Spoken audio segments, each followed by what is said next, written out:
Yo, we back again with that Game of Thrones greatness, and if you haven't checked out the previous parallel video, we going in depth with some characters and some parallels that you might not think about, and showcase the depth, the structure, the phenomenal nature of Game of Thrones in the storyline game. That link will be in the description box below. Dealing with Brianna Tarth and Jaime Lannister. And in this installment, two characters that you probably would not put together, but they got a few parallels going alongside them. Four, if I remember correctly. Four. Yes, and it is none other than Viserys. I can't say his name because it doesn't go fluidly off the tongue. Viserys.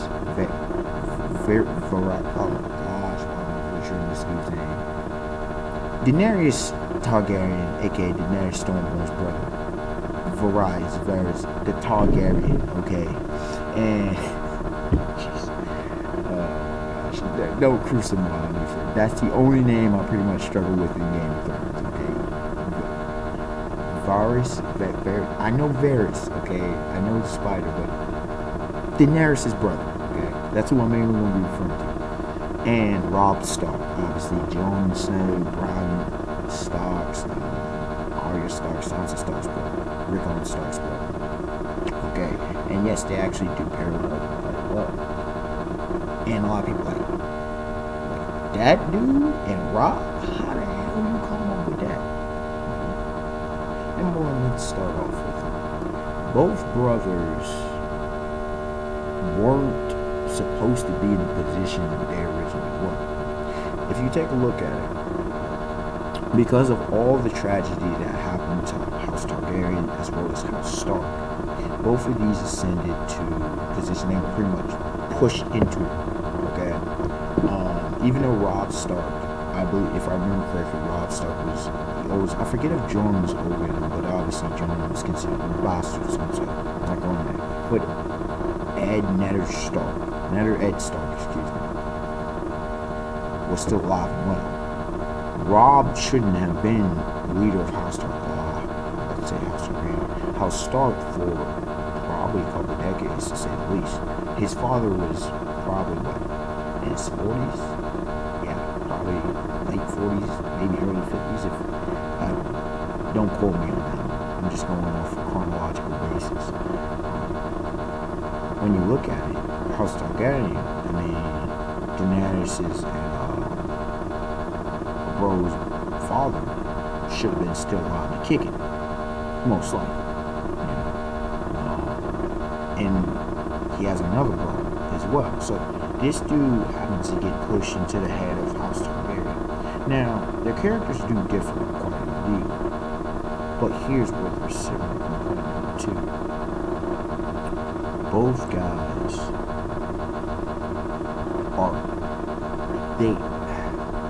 it's not that they're arrogant and commit hubris, but both underestimate the, delicacies of power, if I'm to word it in a way that you understand.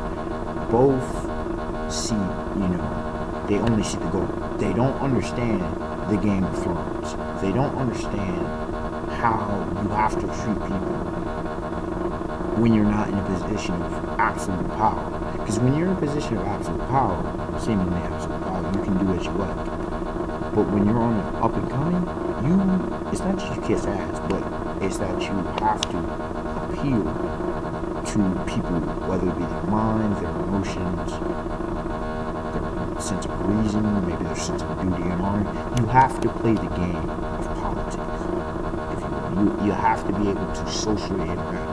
And this kind of goes back to, if you're a fan of Survivor, and why people fail, and why I can call certain people not going to win, because they don't know how to socially interact to the level that they need to in order to win. Now, unless you dominate, like it does actually happen in Survivor, and then there's some that just come on tour de force and they just dominate, and they win, and they survive, and then they outwit, and out-survive in that case. Unless you can do that, you need to know how to socially, operate. And Robb was better than Daenerys' brother, but at the end of the day, neither was successful at all. And both rep their houses, and that was what was pushing them. Their houses, their name, their surname, their last name. Okay, not themselves. King of the North. They put hope in Robb. Robb did have potential. I would say more potential than Homeboy, but even Homeboy had potential. Targaryen had potential. But both were relying on that, and rather than their own individual skills. It kind of goes back to, and I talk about Game of Thrones being played out of Machiavelli's The Prince. That's what Game of Thrones is. It's playing that out to a degree in one or a few avenues of that. And Machiavelli talks about, you yourself needing to be that dude, if you will. Needing to have the capable charisma, intelligence, and wherewithal, knowing, and various other factors that he talks about in the phenomenal, legendary, classic work that he did there. And talking to Duke, trying to remember this been a while. But anyways, here's that point number 3. Both made fundamental errors. And you can say, well, that's not specific. When I say fundamental errors, I mean obvious errors that led to their demise, led to their tragic, they were tragic flaws pretty much. And the tragic flaw in the case of Daenerys' brother, Viserys, if I see it, I'm butchering. But anyways, the tragic flaw he had, the fundamental mistake he made, was that he underestimated his sister's, value. See, he tried to manipulate and use his sister over, and he didn't understand who his sister was. He didn't understand her mind. He thought of her as this sweet little girl. She was young. She had yet to mature and show her to herself. And we clearly see that she's not this sweet little girl as Targaryen. He had married off to Robb and all that. But didn't recognize that he gave his sister firepower and took it away from him. So his fundamental flaw was that he just underestimates people completely, and he puts himself above all, thinking he's superior to all. It was a superiority complex, if you will, in the simplest terms. When it comes to Robb Stark's fatal flaw was that he didn't understand consequences. Not that he, was just reckless in the sense of he was ruthless and he just went on the way, kind of on some what's his face, Ramsay Bolton. But he was reckless in another sense of that, he made actions and decisions. Now he did think, which is why he survived for so long. But the whole thing about, you made a vow and then you brought the woman you married into the house, like, that's just stupid. The fact that, you didn't kill Jaime Lannister, that's just stupid. The fact that you brought your mother, Catelyn Stark, that's just stupid. There was a lot of that's just stupid moments with Robb's, journey. So him becoming King of the North wasn't going to happen because of all the blunders he himself was making. So he underestimated situations while Homeboy Targaryen underestimated people. Robb underestimated situations, which made him inherently underestimate people. So there's that. They both had tragic flaws. And lastly, both died a very gruesome death, if you will, and caused the downfall of many. What do I mean by that? Now you can say, well, Daenerys, she led. It's going on now. But how much was affected in the meantime? Khal was dead. You have many Marine dead. You have many dead. Many in Westeros are dead. There's many dead. And it's linked back to his inefficient, his ineffective nature.